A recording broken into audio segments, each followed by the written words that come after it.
আমি তৃণমূল কংগ্রেসের কাছে একটা প্রশ্ন করতে চাই, যদি কোনো তৃণমূলের বন্ধু থেকে থাকেন, আপনাদের কাছে প্রশ্ন।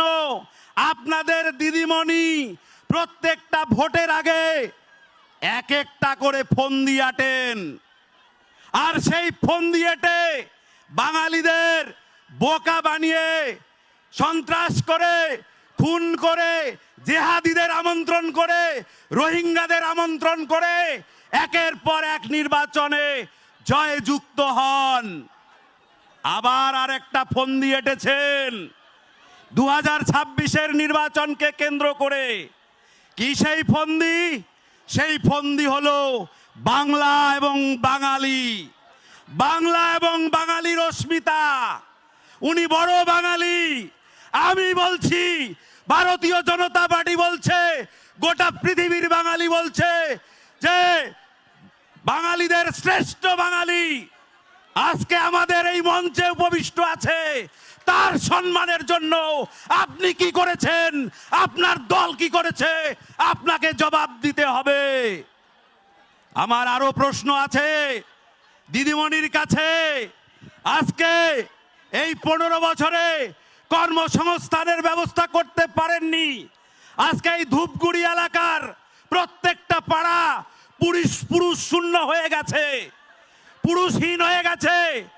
শিক্ষিত, উপযুক্ত, বেকার ছেলেরা, মেয়েরা তারা যখন বৃদ্ধ বয়সে তার বাবা মায়ের মুখে অন্ন সংস্থান করবার প্রয়োজন, যখন ঘরে উপযুক্ত বন্টার পাত্রস্থ করবার প্রয়োজন, আর সেই সময় এই শিক্ষিত বেকার যুবক যুবতীরা পেটের দায়ে হন্যে হয়ে আপনাদের দরে দরে ঘুরেছে, আপনারা তাদের মুখে অন্নের ব্যবস্থা করতে পারেননি। পেটের জ্বালাতে আর নিজের উপযুক্ত বোনকে পাত্রস্থ করবার জন্য, বাবা মায়ের চিকিৎসার জন্য, তাদের ভরণ পোষণের জন্য এই পশ্চিমবঙ্গ ছেড়ে তাদেরকে ভিন রাজ্যে যেতে হয়েছে। এই ধূপগুড়ি স্টেশন আছে, আপনারা গিয়ে দাঁড়িয়ে দেখুন, প্রত্যেক দিন দূরপাল্লাগামী ট্রেনে হাজার হাজার বাঙালি তারা প্রত্যেকেই ভিন রাজ্যে পরিযায়ী শ্রমিক হয়ে পাড়ি দিচ্ছে। এরকম কোটি কোটি বাঙালি পশ্চিমবঙ্গ জুড়ে রয়েছে। আর সেই বাঙালিদের জন্য আপনি কি করেছেন একবার বলতে হবে আপনাকে। বিরাট বড় বাঙালি দরদি আপনি, বিরাট বাংলার প্রতি দরদ। আজকে ওই কলকাতার রাজপথে হাজার হাজার শিক্ষিত উপযুক্ত চাকরি প্রার্থীরা দিনের পর দিন রাস্তায় নেমে শুধুমাত্র নিজের অধিকারের দাবিতে আন্দোলন করছে। কোথায় আপনার বাংলা বাঙালির যে দরদ, সেটা কোথায়? তাদেরকে আপনি পুলিশ দিয়ে নির্যাতন করছেন। আমার বক্তব্য দীর্ঘায়িত করব না, আমি শুধু ওনার বাংলা বাঙালির অস্মিতার দুই একটি উদাহরণ দিলাম। আজকে 2013 সাল থেকে আজকে পর্যন্ত যতগুলো নির্বাচন হয়েছে, সেখানে কয়েকশো বাঙালির মৃত্যু হয়েছে শুধুমাত্র রাজনৈতিক হিংসার কারণে। তারা বাঙালি না? কোথায় থাকে আপনার বাংলা বাঙালির অস্মিতা? তাই বন্ধু, সময় এসেছে 2026 উপযুক্ত সময়।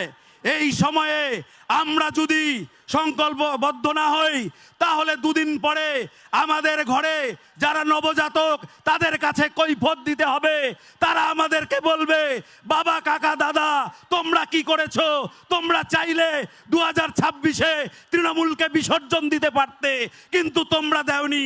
তৃণমূল থাকবার জন্য তোমরাই দায়ী। তাই এই পাপের দায় আমাদের প্রত্যেককে নিতে হবে। তাই এই পাপের দায় মুক্ত হবার জন্য এই পাপী তৃণমূল কংগ্রেসকে 2026-এ বৈতরণী পার করতে হবে, গঙ্গাতে বিসর্জন দিতে হবে। পরিবর্তনের পরিবর্তিত সরকার হবে এবং এই বাংলাতে একটা নতুন সূর্যের উদয় হবে। এই কয়েকটি কথা বলে আপনাদের সকলকে আবার শ্রেণীবিন্যাসে আমার প্রণাম এবং দলের পক্ষে গৈরিক অভিনন্দন জানিয়ে আমার কথা শেষ করলাম। জয় হিন্দ, বন্দে মাতরম, ভারত মাতা কে।